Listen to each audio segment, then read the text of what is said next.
Regina, Awaya, Karen, and Marieme will share with us their point of view on how women in tech are driving economic growth in Africa. So please, Regina, go ahead. Hello, everybody. Hi, my name is Regina Honu. I'm the CEO of Stronko Academy, a coding and human-centered design academy that operates in Ghana and Burkina Faso. It's a pleasure to be part of this panel with these amazing women in tech, and I look forward to sharing my insights. Awaya. Hi everyone, happy to be with you today. I'm very glad to share also, what we are doing in this session. My name is Awiya Mohamed. I am the co-founder of Afrobytes, which is an event platform connecting the African tech industry with other international tech communities. And I just launched the Colors, dedicated to fashion and beauty tech for people of color. So again, I'm very happy to be with you today. Karen. Hi, ladies. Thanks for joining. I'm so grateful to be sharing with you today. My name is Karen Addison. I'm the CEO of PayU South Africa. PayU is a global financial technology company, a fintech company that's part of the Naspers Prosus Group. We are one of the oldest and biggest payment gateways in South Africa and in many other parts of the world. Our specialization is in digital payments in emerging markets. I'm also a chair of the e-commerce forum in South Africa, so enabling women in tech, financial, and digital economy is really dear to my heart. Thank you. Marieme. Good morning, everyone. My name is Mariam Jam, and I'm the founder of I Am the Code. I'm from Senegal originally, but I'm calling from the UK. I'm really excited to join this panel and looking to learn from you ladies. Thank you. Thank you, ladies. So we are ready to hear your presentation. So at the end of each presentation, I will ask one question, and at the end of all the presentation, the audience will be able to ask you some questions. So in the same order, Regina, go ahead. You can talk about your topic. Yes, so today I wanted to talk about bridging the digital gap. I wanted to share some things that are working, some insights, and how women in the informal and small and medium scale enterprise are innovating with tech. So as we have the women in tech movement, we also have the women in tech enabled movement. And I think it's interesting that we also shed light on that movement. So I'm going to start first with what we know that works. So we know that bridging the digital gap requires getting girls to start learning how to create technology early. We know that role modeling and mentoring is very important and key. We know that a good support system is also essential. But what we also need to make sure that we create is opportunity. So creating that enabling opportunity such that once you learn these skills, for the women and girls, they have opportunity for economic empowerment, opportunity to demonstrate these skills, and just opportunity to grow. So for us, what we're seeing is as we are teaching more women and girls these skills, it's also essential that we connect them to opportunity. So we created this portal called My Digital Skills, where women and girls can assess their skills and also connect them with job opportunities. We're seeing also that it's essential that we spotlight what women are doing within the space. So, for example, during this pandemic and even before then, we have women that are using technology in ways that I would say are uniquely African. So, if you look at the e-commerce space, where Amazon is thriving, on the continent, you have different sort of variations of that, which is driven a lot by women. So using WhatsApp to put out your products and services, using social media to advertise, and then using mobile money, and then finding out those in between delivery channels. What is also interesting is during this COVID time, there were so many women that started delivery companies to sort of bridge that gap between people that need services and getting things to happen. And within the women in tech movement, we are seeing more women rising in spaces such as data science, artificial intelligence. We're seeing women in leadership positions leading the charge, but we're seeing it happen across board. And within the women in tech enabled movement, we're seeing women using digital in different ways. So be it the small tabletop food seller who decides to enable mobile payment services for you to go and buy your favorite rice down the street, or be it a lady who has set up a branding and advertising or a data analytics platform. We're seeing different women innovating in different spaces on the continent, and we're seeing that driving change happening in small pieces.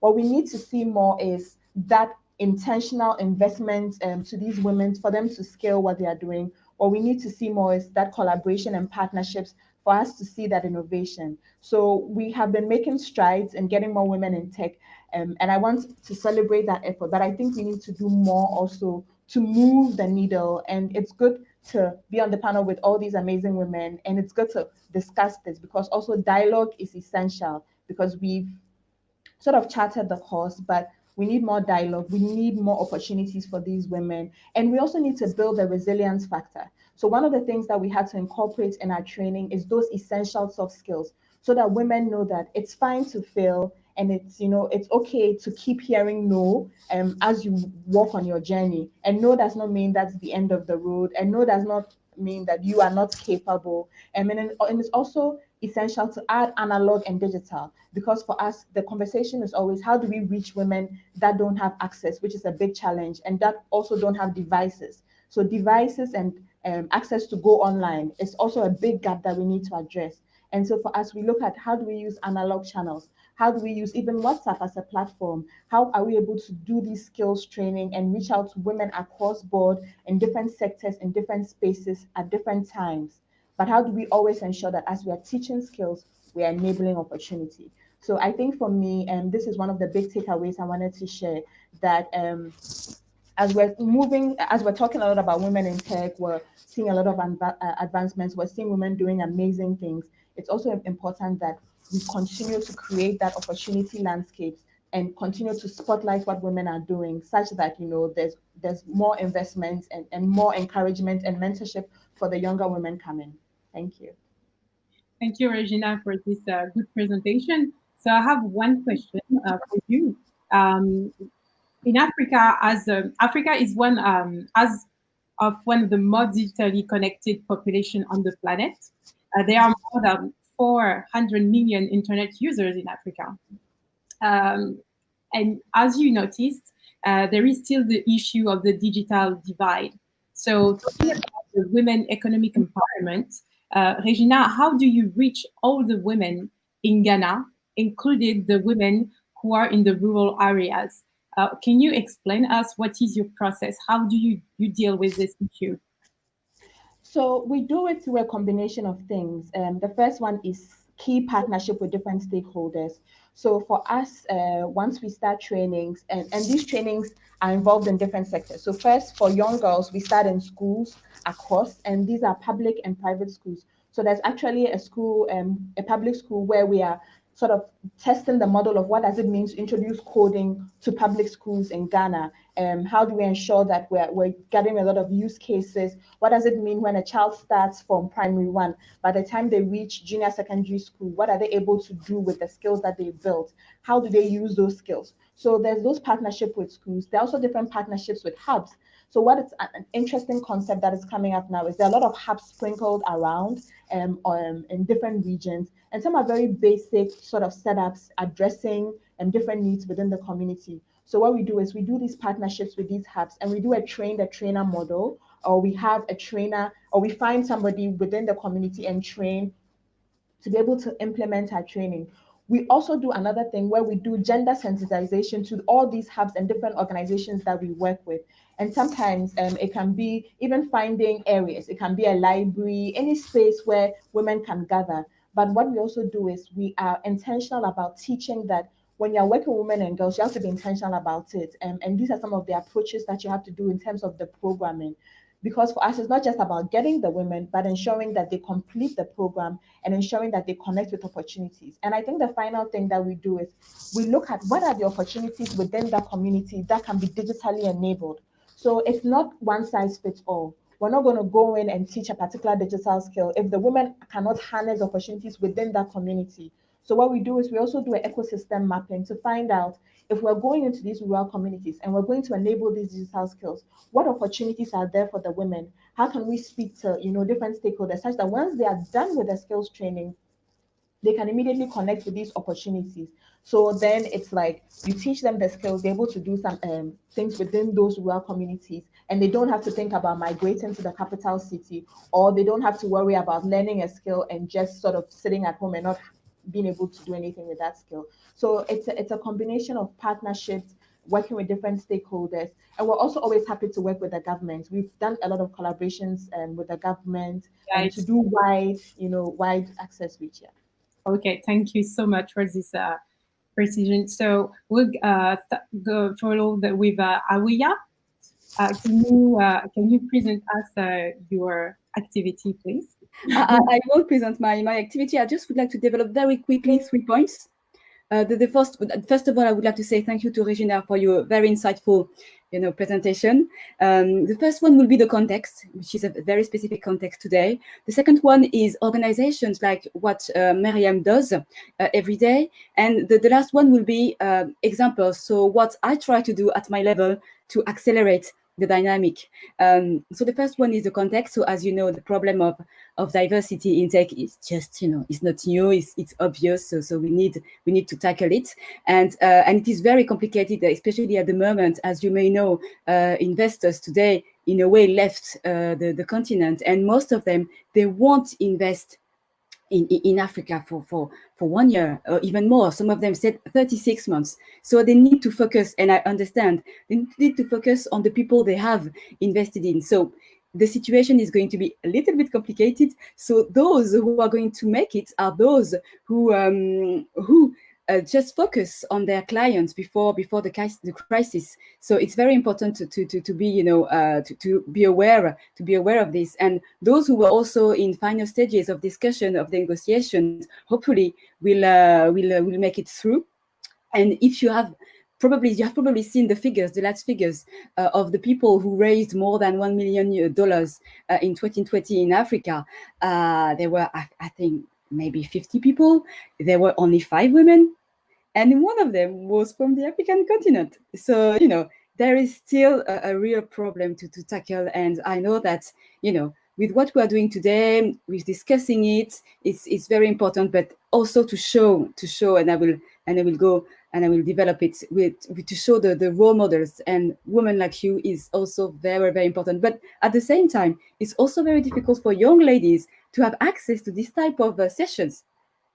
It's you have to know that it's happening. You have to know, you have to be aware of everything. So also what I wanted to say is that organization that teach coding for women and girls are so important. Mariam, what you are doing is so key. And I also know, you may have heard of them, people from Kenya like Akira Chicks. I really like what they are doing also. What they are doing is that they also teach young women to be confident. And it's really, really important. This is the best MBA ever in life, and especially for women. And what is very important in what they are doing is that they are teaching them to code. So now they are able, for example, for some of them to create their own application, but at the same time, they prepare them for opportunities, as Regina was saying, opportunities offered by the digital economy. And it's very important. And what is also very important is that from what Mariam is doing, from what Akira Chicks is doing, young ladies emerge. And this is very important. And for example, I have a quick example from Ethiopia. A young lady is called Bethlehem Desi. You may have heard of her. Bethlehem Desi, today, because she's coding, and you may have heard of this story because she has participated in the coding of the robot Sophia. You have heard of the robot Sophia? So, and it comes from Ethiopia. It comes from a young girl. She's 21. So it is very important also to show that there are many people on the African continent, many women who are just brilliant. And most of the time, we often see the same people. So I wanted to talk about it. And when you know that the digital economy is going to reach 10% of the Africa's GDP in 2025, we really need to include them in this digital economy. Otherwise, it's going to be very, very complicated. And I know that, Mariam, you are working hard on that. And the last thing was, how can I do at my level to accelerate the dynamic, to show that there is something going on the African continent? First of all, I have my platform with Amin Yusuf, Afrobyte. So each year we are organizing a marketplace, showcasing what's going on the African continent, making a focus on the narrative, which is very important. So we tell ourselves what's going on, and it's very, we know, we show the African continent we know, and this is very important. And the sad global situation, you know, the sanitary situation is complicated, I know, but at the same time, we were collaborating in a very recent initiative called WAN, Worldwide Afro Network, and you may have heard of it. It happened last Monday during the International Africa Day. And what we did is that we organized with Youssou N'Dour, we organized a huge, massive virtual event where you could have singers, thought leaders, and we also integrated innovation in that show. And we had a selection of 21 startups, and on those 21 startups, we had 11 women. 11 women. So what I will try to do, you know, at my level is to showcase the maximum of what I see, and my platform Afrobyte and now the colors is the main focus. The main focus is to showcase role models, because you cannot be what you cannot see. And if those young girls don't see us, if those young girls don't see, you know, for example, I had a woman from Nigeria, Ugwemineyo, she's shaping the grid of the future. She's great. She's just an amazing girl. I had another girl called Khadija Abdul Kadir. She's in fintech, like you, Karen, and she's doing so amazing things. So if you don't see them, if you don't promote them, it's going to be complicated for the future. So the conclusion for me is that, yes, we need to showcase the role model is very, very important. And moreover, we need to go to African households. As I was saying, difficult for young girls to see us, difficult. But at the same time, if you go on, you know, very, very specific channels in Africa, very public channels, etc., maybe one day you will have more and more and more young girls who would like to integrate this economy. Thank you, Aweya, for this great intervention. So I have one question for you. So we know that there are African women located in almost all the countries of the world. Mm-hmm. You are one of them as a member of the African diaspora in France. So according to you, what could be the main challenges these women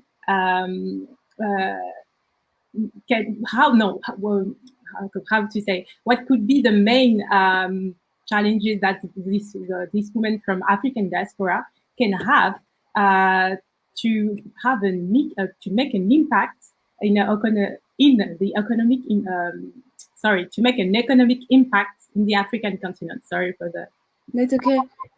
No. I think the main challenge is visibility again. Is funds, but funds are going to be very complicated at the moment, and also commercial deals. And to have commercial deals, you have to be visible. So I think the main challenge is being visible, to be able to showcase what you are doing, and also to be able to not to rely on investors, but to be able to just focus on your client. Be very client first. Okay, thank you. Karen?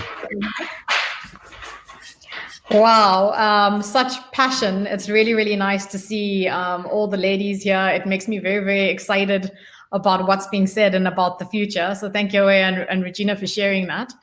So, Aweya also spoke about getting into the space really young.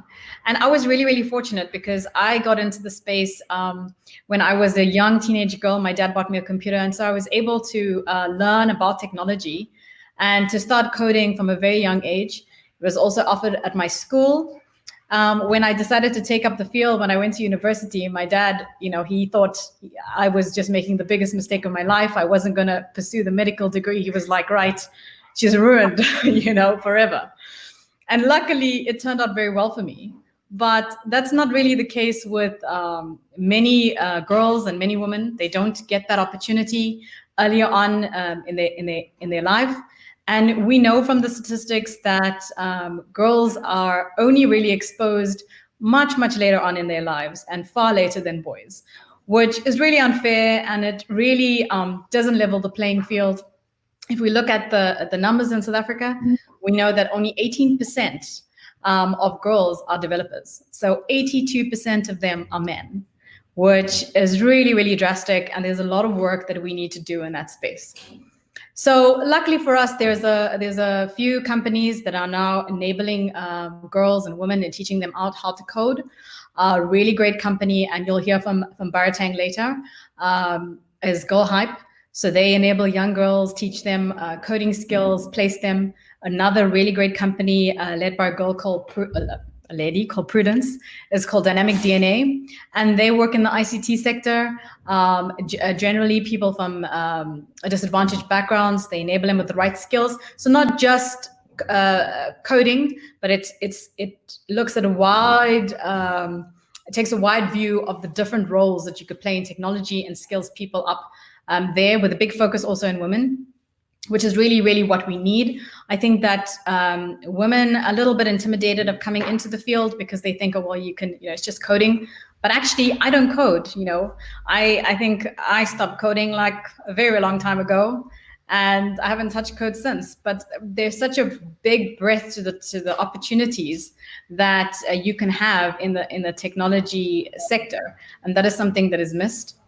Other companies like Future Females, also really great platforms that enable women and help them to start their businesses off.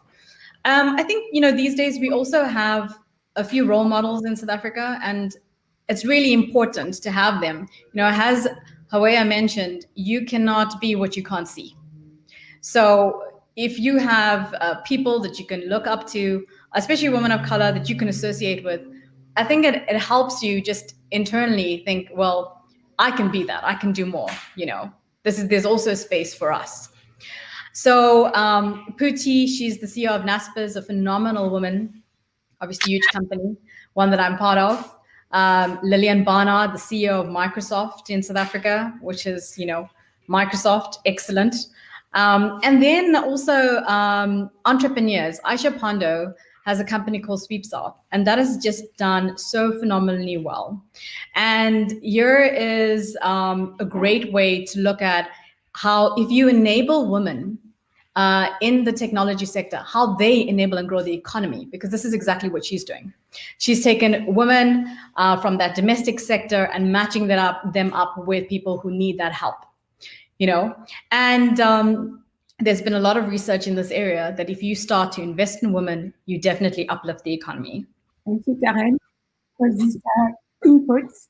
So according to you, how e-commerce activity could help African women to succeed in the digital sector, and how to give access to the payment solution to all the women in South Africa, for example, including the marginalized women? Okay, so e-commerce is still very small in South Africa. It's about 1.2% of retail. And I think here we need to look at it slightly differently, because we always think about e-commerce as in retail, retailers, and then moving that into the online space. For women in that space, firstly, there isn't really that much. There is a company called Spoon Money that provides microfinance lending to women, especially women in the informal sector, that allows them to sell their goods online. But there are very, very few in the space that actually enables women. Fintech, and this space is largely dominated over 90% by men. So it is a particular challenging space to be in any case. There is just a lot of work in terms of looking at poverty, looking at education, looking at those areas, and how do we help women to get into that. From an economic perspective, I think the contribution of women to GDP is around only 30%. And during COVID, I can tell you that from what I've seen online, just in our figures, is there's been just a serious drive to digital, So I won't just say just e-commerce, because there's a wide area that we don't look at. We need to think about e-taxi services. Education is now delivered, or has been delivered for a long time, but now there's a huge focus on delivering education online. There are so many different segments and sectors, and we need to think about it holistically in all these areas and moving that online. And I think these days, if you want to really be involved in the economy, at any level, technology will touch you. So it is just really a question of when do I get in, and that's really it. Thank you. Thank you, Karen. Mariam, you want to show us some slides? I like everything you guys have been saying, by the way. It's fantastic. Okay, it's fine. I will just, I'm not going to take too much of time, but I'm just going to, I can send the presentation later, but I will just talk so we don't have a lot of, yeah, I will just talk instead. I will talk instead. So I want to say thank you so much, first of all, for inviting me. I'm really excited about what I heard from all of you guys.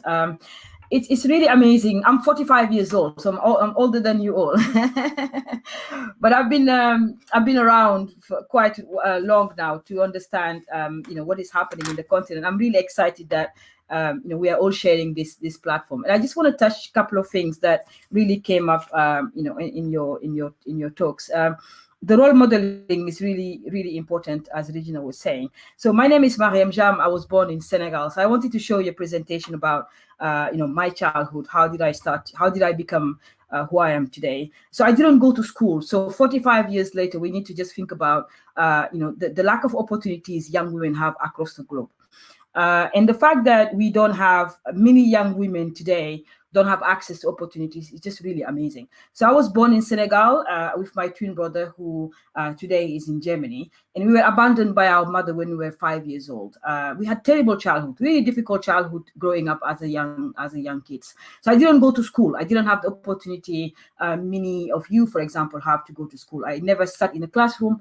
And I started learning how to code in the UK in my 20s. So I'm a full stack developer. I spent all my time, building applications and helping organizations around the world to build really amazing solutions for people. And so for the last 5 years, I've been really thinking about, what do we need to do for young women and girls globally? And then the African conversation, it has been very frustrating for me in a way that, I've seen generation of young women coming up in the tech scene, but I wanted to bring back the reality and what can we do in platforms like this to actually really talk about the key issues we have as a continent. And so I decided to create I Am the Code. So I run a software company on the side, but I decided to create I Am the Code because I was going across the world to see companies just talking about STEM subjects, but not involving marginalized communities. Young girls like myself, when I was growing up in Senegal, I left Senegal when I was 13 years old. I was trafficked as a young girl. So I didn't have the opportunities many young girls right now have, for example, growing up across the continent. But I think the point I'm trying to make here is that we need to change systems. We need to make sure that our conversation is affecting young women and girls across the world. So then I thought that the education of girls may well be the highest return investment available right now for the developing world. We need to really start investing in young women and girls. Then I Am the Code has become a United Nations recognized organization simply because our methodology have been very, very simple. Girls learn how to code, but at the same time, in the opportunities, as Karen said, it's really important to give young girls opportunities. Otherwise, we're just wasting our time. We're now in 68 countries. And over the 4 years, we have taught 18,000 girls how to code at I Am the Code. And I Am the Code is not just an African organization. And I think the conversation we should have also is that the girls' education, lack of opportunity is not just an African problem. It's a global problem. And what I'm trying to fix here is a global problem for many, many women and girls across the world. We're in Brazil, we're everywhere. We are the first African organization teaching young girls in Japan, in China, and in Brazil how to code. This has never happened before. And so we should be also proud, as Haya was said, we need to also understand our history, what's happening in the continent. During COVID-19, for example, I've been a judge on the Africa Prize. There are 8 women who have done amazing work, amazing applications They developed that for COVID-19. And those stories need to be told as soon as we can.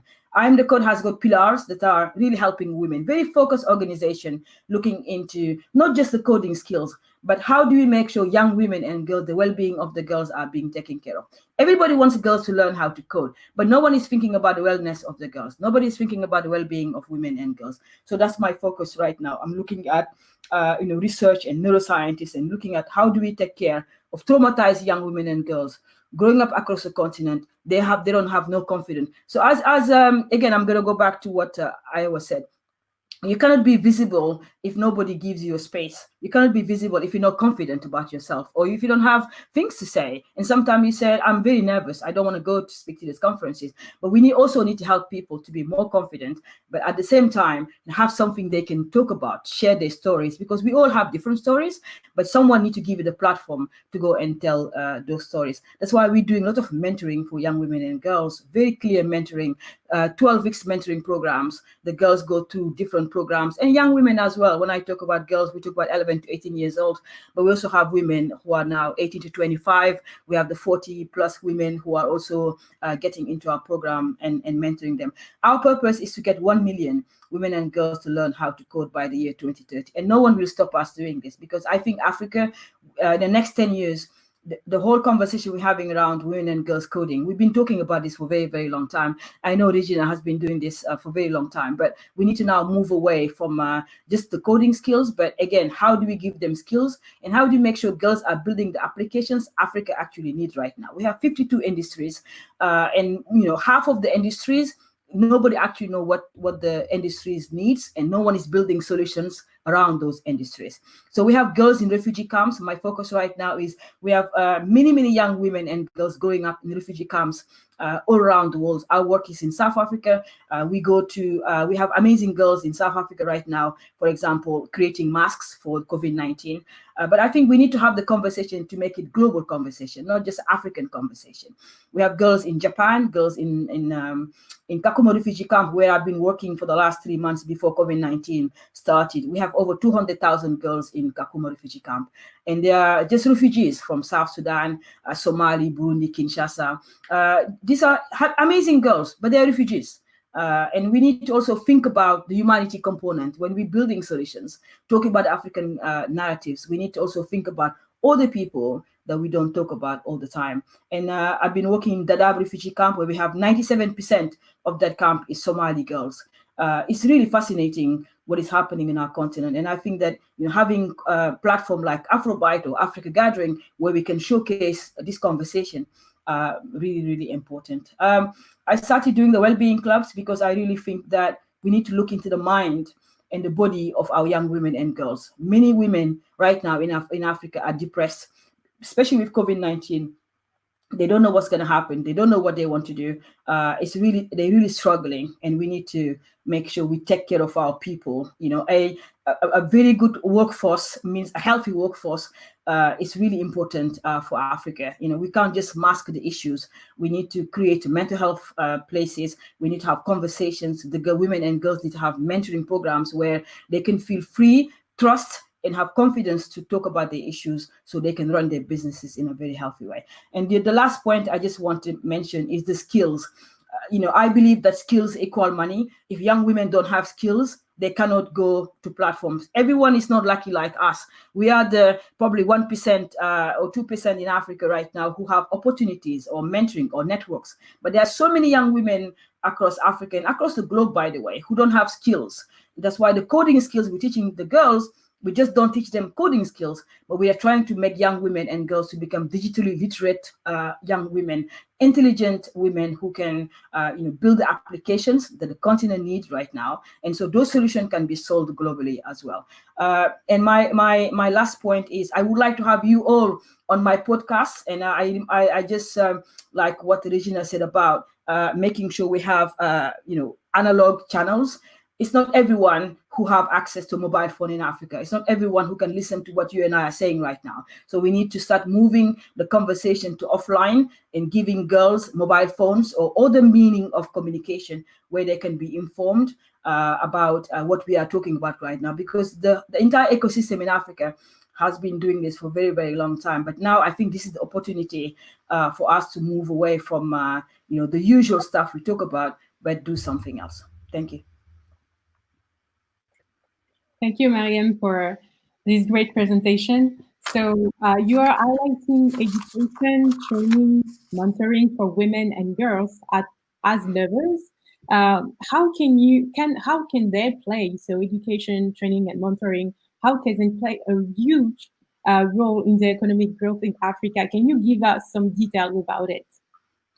I mean, the economic growth of Africa, women definitely have a role to play in that. But I think my argument has been all the time, we cannot talk about economic growth of Africa if we don't give people the skills. Yes. The problem we have right now is that we have, we want to rebuild. I'm judging at the World Economic Forum, where we need to reskill 1 billion people by the year 2030. But our young people don't have the skills they need. So if we want to look into the African growth, we need to build the skills the continent need. And as Karen said, even building a very simple e-commerce site, nobody knows that our girls in Kakuma, they're building e-commerce sites very easily, very quickly. But again, we need to give opportunities to people who don't have the opportunity. We need to showcase, I really want to insist in what, how I have said, we need to give visibility to young women and girls, because visibility changes life, actually. If we can showcase that actually young women and girls, for example, these 8 young women who just designed amazing solution for the Africa Prize around COVID-19, how can we give those people visibility? That's participating in the Africa growth as well. So I think my point is we need to start having different conversations, being able to be audacious enough and courageous to share and collaborate. We need to start sharing knowledge.